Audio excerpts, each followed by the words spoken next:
So question 6, it says solve the equation x squared minus 5x minus 24 is equal to 0. So notice how again, the right side is equal to 0, so the left side must equal 0. Again, this is a quadratic equation because we have a power of 2 here. So this is a degree 2 equation. So remember, degree 2 equations, we have up to 2 solutions. So looking at this one, we now have what's called a trinomial.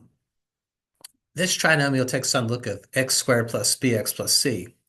So when it takes on this look of x squared plus bx plus c, the factors of c must add up to equal b. So when I factor x squared minus 5x minus 24, the factors of the negative 24, usually I use a t-table here, factor pairs, they must add up to equal this negative 5. So those are the two little things I'm looking for. So I know 1 times 24 is 24, 2 times 12, 3, yeah, 3 times 8, 4, 4 times 6. 5's not a factor, 6 times 4 is. So what I'm looking is one of these pairs got the capability of giving me a negative 24, but at the same time add up to negative 5. Well, one of the observations I'm picking up on is since I have to add up to negative 5, the bigger number's got to be negative. The bigger factor has to be negative. By doing so, I'm picking up on this 3 times this negative 8. This 3 times negative 8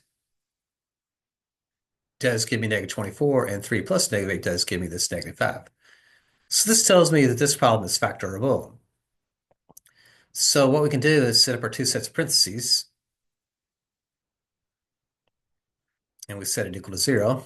And we're going to rewrite x squared minus 5x minus 24 as a factor pair.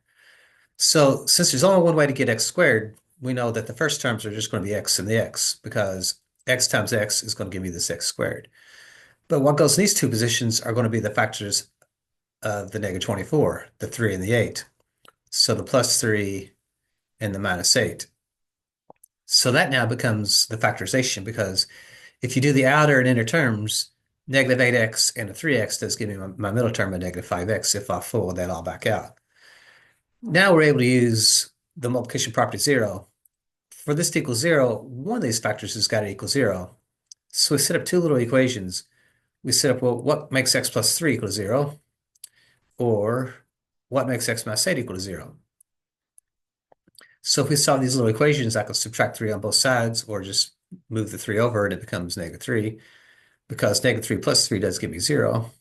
If I just move the 8 over, x equals the 8, because 8 minus 8 does give me 0. So those are my two solutions.